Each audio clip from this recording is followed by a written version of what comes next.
अस्सलाम वालेकुम everyone, my name is Maham Shakeel and welcome to my channel. बहुत सारे स्टूडेंट्स इंग्लिश ग्रामर में इसलिए कंफ्यूज हो जाते हैं और उन्हें इंग्लिश ग्रामर का सब्जेक्ट इसलिए मुश्किल लगता है क्योंकि वो टेंसेस को नहीं समझ पाते। तो मेरे नजदीक टेंसेस जो है ना वो इंग्लिश ग्रामर का बहुत ही इंपॉर्टेंट टॉपिक है। अगर आप अच्छे से टेंसेस सीख सकते हैं तो आप अपने ओन वर्ड्स में एसेज लिख सकते हैं, एप्लीकेशंस, लेटर्स, और अपना जो आपका ग्रामर का पेपर है वो बहुत ईजी और अच्छे तरीके से उसको सॉल्व कर सकते हैं। तो आज के इस लेसन में हम लोग प्रेजेंट इंडेफिनिट टेंस को सीखेंगे, लेकिन शर्त यह है कि आपने इस वीडियो को एंड तक जरूर देखना है और कोई भी मिनट को आपने स्किप नहीं करना, क्योंकि कई दफा हम लोग बीच में कुछ इंपॉर्टेंट बात बताते हैं और अगर आप स्किप करेंगे तो आप उसको मिस कर देंगे। तो चलें जल्दी से अपना आज का लेसन स्टार्ट करते हैं। प्रेजेंट इंडेफिनिट टेंस में ना हमारे पास तीन तरह के सेंटेंस होते हैं। फर्स्ट को हम लोग क्या कहते हैं? अफिर्मेटिव। अफिर्मेटिव वो टेंसेस होते हैं जो पॉजिटिव वे में यूज किए जाते हैं। सेकंड पे हमारे पास है नेगेटिव। नेगेटिव वो सेंटेंसेस होते हैं जिसमें नहीं का वर्ड शामिल होता है। और थर्ड हमारे पास होते हैं इंटेरोगेटिव। इंटेरोगेटिव वो सेंटेंस होते हैं जिसमें कोई भी सवाल पूछा जाए, यानी सवाल या जुमले कहते हैं। ठीक है, तो इन तीनों टाइप्स को हम लोग वन बाय वन आज के इस टॉपिक में, इस लेसन में डिस्कस करेंगे। तो सबसे पहले हम लोग क्या करेंगे, अफर्मेटिव अपने जो टाइप है ना हमारे टेंस की, वो उसको डिस्कस करेंगे। अच्छा, तो यहाँ पे एक बहुत ही इंपॉर्टेंट बात मैं आप लोगों को बताने लगी हूँ कि जब भी आप लोगों ने ना टेंसेस सीखने हैं तो उसको सबसे पहले ना हमें उर्दू में समझना होगा कि उर्दू में इसकी क्या पहचान है। जैसे हमारी नेशनल लैंग्वेज उर्दू है और हम लोग उर्दू में ही बात करते हैं, तो जब तक हम लोग किसी भी टेंस को उर्दू में नहीं समझेंगे तो हमें इंग्लिश में भी समझना बहुत मुश्किल हो जाएगा। उर्दू में प्रेजेंट इंडेफिनिट की पहचान ये है कि फिक्र के आखिर में क्या आता है? ता है, ती है, ते हूं, ते हैं, ता हूं। ठीक है, तो अच्छा, अब आप लोगों को अगर इसका समझ नहीं आ रहा तो हम लोग एक जुमला बना के देखते हैं और उससे हम लोग इसको इजीली अंडरस्टैंड कर सकेंगे। मैं स्कूल जाता हूँ, तुम खाना खाते हो, अली सबक याद करता है।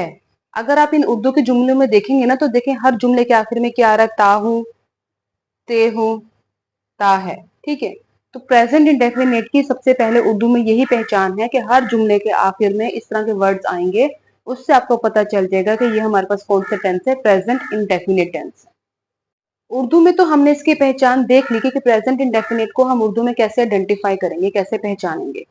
तो हर टेंस को बनाने के लिए ना उसका एक स्ट्रक्चर होता है। जैसे मैथ में क्वेश्चन को सॉल्व करने के लिए फॉर्मूलाज होते हैं, तो टेंसेस में हमारे पास क्या होता है? स्ट्रक्चर होता है। सबसे पहले हम लोग ना अफर्मेटिव का स्ट्रक्चर देखते हैं कि जिसकी बेस पे हमें उस टेंस को कन्वर्ट करना होता है उर्दू से इंग्लिश में। तो इसका स्ट्रक्चर हमारे पास क्या है? सबसे पहले क्या आएगा? सब्जेक्ट। ठीक है, उसके बाद हमारे पास क्या आएगा? वर्ब। लेकिन वर्ब की हमारे पास कौन सी फॉर्म आएगी? First form. First form of verb plus S या ई एस का इंक्रीमेंट प्लस ऑब्जेक्ट। ठीक है, सब्जेक्ट क्या होगा? जो काम कर रहा होगा, चाहे वो कोई भी चीज हो सकती है, कोई भी पर्सन हो सकता है, यानी जो भी काम करेगा उसको हम लोग क्या कहेंगे? सब्जेक्ट कहेंगे। जो काम होगा यानी जो वर्क होगा, एक्शन वर्ड होगा, तो उसको हम लोग क्या कहेंगे? वर्ब कहते हैं। अच्छा, अब ये एस या ई एस किसके साथ आएगा? फॉर्म ऑफ वर्ब के साथ आएगा, ये भी हम लोग आगे जाके इसको समझते हैं। फिर हमारे पास है ऑब्जेक्ट। ऑब्जेक्ट क्या होता है? वो चीज जिस पर काम हो रहा हो। ठीक है, तो चलें जल्दी से इसको उर्दू में एक दफा लिख के देख लेते हैं। मैं बाजार जाता हूँ। ठीक है, अब इससे तो हमें पता चल गया कि ये हमारे पास कौन सा टेंस है? प्रेजेंट इंडेफिनिट टेंस है। इस जुमले में ना, इस सेंटेंस में नहीं भी नहीं, यानी कोई भी नेगेटिव वर्ड भी नहीं है और कोई भी सवालिया वर्ड भी नहीं है, तो उससे हमें पता चल गया है कि ये प्रेजेंट इंडेफिनिट का अफर्मेटिव यानी पॉजिटिव सेंटेंस है। तो अब हम इसको इंग्लिश में कन्वर्ट करते हैं। मैंने आपको बताया था कि सब्जेक्ट वो होता है जो काम कर रहा होता है। उर्दू में अगर हम लोग देखते हैं तो ये मैं क्या हूँ? एक पर्सन है, यानी वो बता रहा है कि मैं काम कर रहा हूँ, मैं बाजार जा रहा हूँ। तो ये हमारे पास क्या है? सब्जेक्ट है। ठीक है ना, और जाना हमारे पास एक्शन वर्ड है, ये हमारे पास वर्ब है। कहाँ जा रहा हूँ? बाजार, तो बाजार हमारे पास क्या है? ऑब्जेक्ट है। तो सब्जेक्ट सबसे पहले लिख लेते हैं। सब्जेक्ट क्या होगा? आई। अच्छा, सब्जेक्ट। अब आ गया वर्ब। वर्ब यानी क्या काम कर रहा है? आई गो टू मार्केट। आई क्या है? सब्जेक्ट है। गो क्या है आपके पास? वर्ब है। और मार्केट आपके पास क्या है? ऑब्जेक्ट है। गो हमारे पास क्या है? वर्ब है। और आई हमारे पास क्या है? सब्जेक्ट है। तो ये एक एग्जाम्पल से ना हम लोगों ने प्रेजेंट इंडेफिनिट की जो उर्दू में इसका सेंटेंस था और उसी को हमने इंग्लिश में कन्वर्ट कर दिया। अब यहाँ पे बहुत ही इंपॉर्टेंट बात है जो आप लोगों को समझनी जरूरी है। आप लोग चाहे तो इसका स्क्रीनशॉट ले सकते हैं या फिर अपने पास आप नोट्स बना सकते हैं। ठीक है, तो प्रेजेंट इंडेफिनिट में देखिए मैंने यहाँ पे डिस्कस किया था कि हम लोग वर्ब की फॉर्म के साथ एस या ई एस का इंक्रीमेंट करेंगे। तो अब जो है ना वो सिंगुलर, सिंगुलर यानी ही, शी, इट और किसी भी सिंगुलर पर्सन के साथ हम लोग क्या करेंगे? फर्स्ट फॉर्म ऑफ वर्ब के साथ एस या ई एस का इंक्रीमेंट करेंगे। प्लूरल के साथ, वर्ब की फॉर्म के साथ एस या ई एस नहीं आएगा। अब बहुत सारे बच्चे ना यहीं पे कंफ्यूज हो जाते हैं कि वो कहते हैं कि टीचर जिस तरह आई और यू है, आई और यू भी तो हमारे पास क्या है? सिंगुलर है। लेकिन इसको हम लोग ट्रीट हमेशा किस तरह करेंगे? प्लूरल की तरह। इसमें हम लोग एस या ई एस नहीं लगाएंगे। इसके साथ फॉर्म ऑफ वर्ब के साथ एस या ई एस का इंक्रीमेंट नहीं होगा। ये बहुत इंपॉर्टेंट बात है और बच्चे अक्सर जो प्रेजेंट इंडेफिनिट टेंस होता है ना उसमें अक्सर बच्चे सिर्फ यही मिस्टेक्स कर देते हैं। वो आई और यू को सिंगुलर समझकर उसके साथ एस या ई एस लगा देते हैं। ऑब्वियसली ये सिंगुलर ही है, लेकिन जो उसके रूल है ना वो उस पे प्लूरल की तरह अप्लाई होंगे। ठीक है, प्रेजेंट इंडेफिनिट टेंस के अफर्मेटिव सेंटेंसेस के हम लोगों ने फॉर्मूला भी देख लिया। आप लोगों ने ये भी सीख लिया कि एस या ई एस कहाँ पे लगेगा। इसका हम लोगों ने स्ट्रक्चर भी देख लिया। अब जल्दी से इसकी ना कुछ एग्जांपल्स कर लेते हैं ताकि आप उसको समझने में और आसानी हो जाए। लड़के क्रिकेट खेलते हैं। लड़के क्रिकेट खेलते हैं, तो लड़के क्या है? हमारे पास सब्जेक्ट है, तो ये आ गया बॉयज। ठीक है, अब आपको पता चल गया कि हमारे पास सब्जेक्ट क्या है? प्लूरल है। Boys play cricket. ठीक है, अब देखिए बॉयज जो था वो प्लूरल है, तो हमने क्या किया? फॉर्म ऑफ वर्ब के साथ एस या ई एस का इंक्रीमेंट नहीं किया। बॉयज क्या हमारे पास? सब्जेक्ट है। प्ले हमारे पास हो गया वर्ब हो गया, और क्रिकेट हमारे पास क्या हो गया? ऑब्जेक्ट हो गया।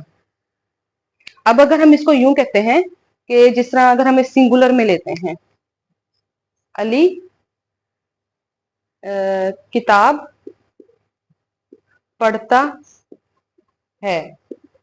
ठीक है ना, अब उर्दू के सेंटेंस से हमें पता चल गया है कि हमारे पास जो हमारा सब्जेक्ट है ना वो क्या है? अली, यानी अली सिंगुलर है। तो आप क्या करेंगे? अली, सबसे पहले हमारे पास सब्जेक्ट आ गया, फिर हमारे पास फॉर्म ऑफ वर्ब आ गई जो कि फर्स्ट है। किताब पढ़ना यानी क्या काम कर रहा है? वो पढ़ रहा है, तो पढ़ना हमारे पास क्या हो जाएगा? वर्ब हो जाएगा। तो पढ़ने की इंग्लिश क्या होगी? Read. Ali read book. Ali किताब पढ़ता है। लेकिन यहाँ पे हम देखेंगे कि अली हमारे पास क्या है? सिंगुलर है। और हमने बताया था कि जब भी सिंगुलर होगा तो वर्ब की फर्स्ट फॉर्म लगेगी और उसके साथ एस या ई एस भी जरूर लगेगा। तो इसका सही सेंटेंस क्या बनेगा? कि अली रीड्स बुक। तुम खाना खाते हो। अब देखिए तुम जो है ना वो भी सिंगुलर है, लेकिन मैंने आपको पहले भी बताया था कि आई और यू को हम हमेशा किस तरह से करेंगे? प्लूरल की तरह। तो यू ईट फूड, तुम खाना खाते हो। अगर यहाँ पे कुछ ऐसा होता है ना कि जैसे अली खाना खाता है तो हम लोग ऐसे लिखते हैं अली ईट्स फूड।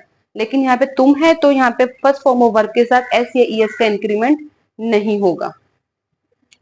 अब हम प्रेजेंट इंडेफिनिट के सेकंड टाइप ऑफ सेंटेंस की तरफ आते हैं जो है कि नेगेटिव।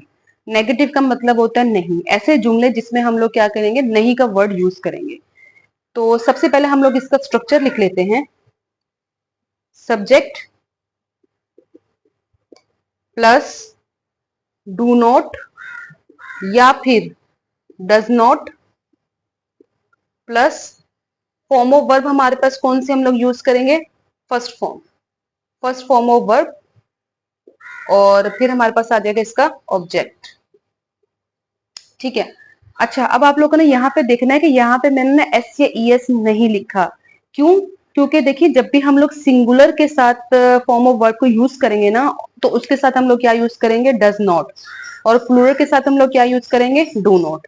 सिंगुलर के साथ यानी ही, शी, इट और कोई भी सिंगुलर के साथ हम लोग क्या यूज करेंगे, डज यूज करेंगे।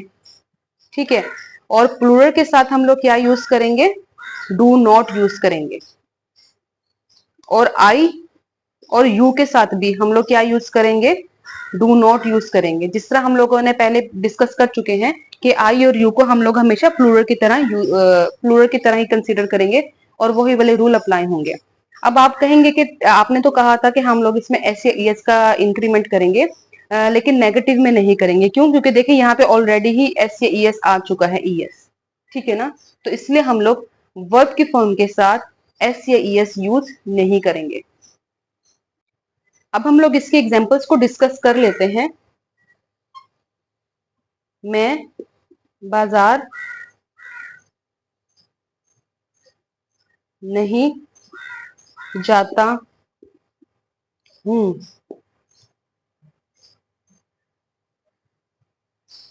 चौकीदार घंटी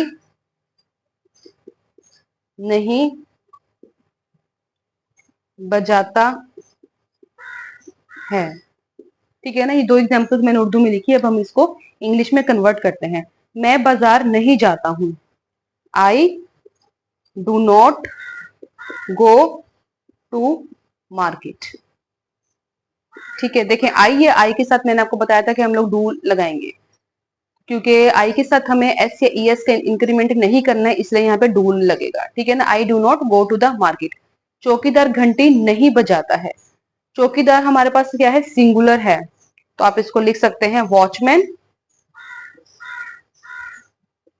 घंटी नहीं बजाता है। वॉचमैन सिंगुलर है, तो सिंगुलर के साथ हम लोग क्या यूज करेंगे, does not. Watchman does not ring the bell. हमने कहा था कि हम इसमें कौन सी फॉर्म ऑफ वर्ब यूज करेंगे, फर्स्ट फॉर्म ऑफ वर्ब। ठीक है। तो ये हमारे पास इसका कन्वर्ट हो गया है उर्दू से इंग्लिश में। एक और एग्जांपल देखते हैं। हम फुटबॉल नहीं खेलते हैं। हम फुटबॉल नहीं खेलते हैं। तो इसका हम लोग किस तरह से इसको कन्वर्ट करेंगे, we do not play football. ठीक है। तो ये आपका एक और सेंटेंस आ गया है जिसको हम लोगों ने डिस्कस कर लिया। अब हम लोग प्रेजेंट इंडेफिनिट के थर्ड टाइप ऑफ सेंटेंस की तरफ चलते हैं, जो कि है हमारे पास इंटेरोगेटिव। इंटेरोगेटिव का मतलब है ऐसे जुमले जिसमें कोई सवाल पूछा जाए। ठीक है। यानी सवालिया जुमले जिनके एंड पे हमारे पास क्या आता है, क्वेश्चन मार्क आता है। तो इसका भी सबसे पहले हम लोग स्ट्रक्चर देख लेते हैं। इसके सबसे पहले आएगा डू या फिर डस। ठीक है।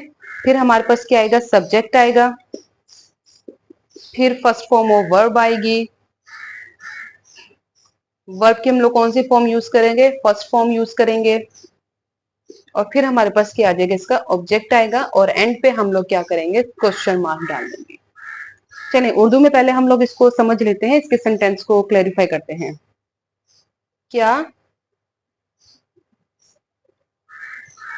क्या बच्चे सबक याद करते हैं। ठीक है। इसमें एक क्वेश्चन पूछा गया है, तो इसको डिस्कस कर लेते हैं। सबसे पहले हम लोग क्या करेंगे, क्या है ना, और उसके बाद सब्जेक्ट हमारे पास क्या है, बच्चे, चिल्ड्रन। चिल्ड्रन हमारे पास क्या है, प्लूरल है, तो प्लूरल के साथ हम लोग क्या यूज करेंगे, डू यूज करेंगे। तो हमें यहाँ से क्लैरिफाई हो गया कि हमें डू यूज करना है कि डज यूज करना है। Do children learn the lesson.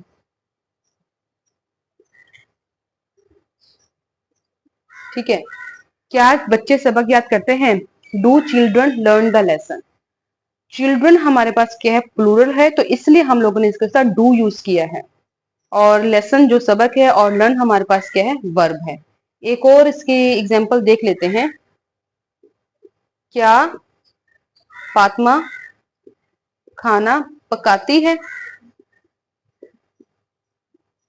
तो फातिमा हमारे पास एक सब्जेक्ट है जो कि है सिंगुलर है, तो आपको पता है सिंगुलर के साथ हम लोग क्या यूज करेंगे, डज यूज करेंगे। Does Fatima cook food. क्या फातिमा खाना पकाती है? तो ये हमारे पास इसका इंग्लिश वर्जन हो गया कि डज फातिमा कुक फूड।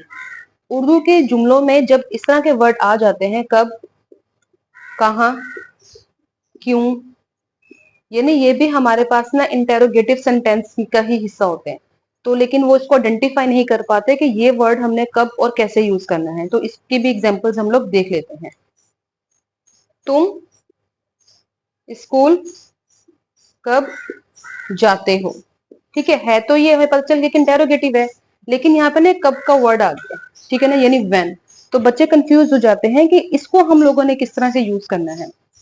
तो इसको करने का तरीका ये होता है कि सबसे पहले हम लोगों क्या करते हैं कि जो इस तरह के वर्ड होते हैं ना, कोई सवाल या वर्ड यानी कब, कहाँ, क्यों, तो सबसे पहले हम लोग इंटेरोगेटिव सेंटेंस का जब स्ट्रक्चर बनाते हैं तो इन्हीं वर्ड को पहले यूज किया जाता है, पहले इन्हीं वर्ड की इंग्लिश लिखी जाती है।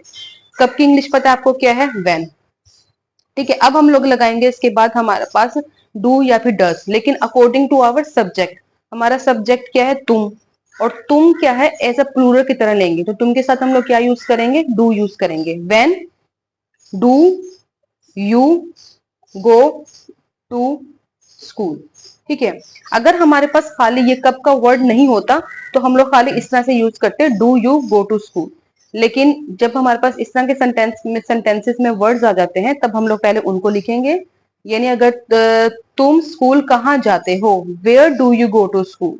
तुम स्कूल क्यों जाते हो? Why do you go to school. ठीक है, तो ये सब सेंटेंस हमारे पास इस तरह से बन जाते हैं। तुम स्कूल क्यों जाते हो? तो आप इसका किस तरह कन्वर्ट करेंगे? Do you go why do you go to school. ठीक है, तो ये भी हमारे पास सेंटेंस क्या हो जाएगा? क्लियर हो जाएगा इससे। ये प्रेजेंट इंडेफिनिट के तीनों तरह के सेंटेंसेस का मैंने स्ट्रक्चर लिख दिया है, आप इसके स्क्रीनशॉट ले सकते हैं या फिर अपने पास नोट्स भी बना सकते हैं। आई होप कि आपको ये वीडियो पसंद आई होगी। कमेंट करके जरूर बताइएगा, वीडियो को लाइक कीजिएगा और इसी तरह के लर्निंग लेसन्स के लिए चैनल को जरूर सब्सक्राइब कीजिएगा। अगली वीडियो में मिलेंगे और उसमें सीखेंगे प्रेजेंट कंटिन्यूअस टेंस। तब तक के लिए अल्लाह हाफिज।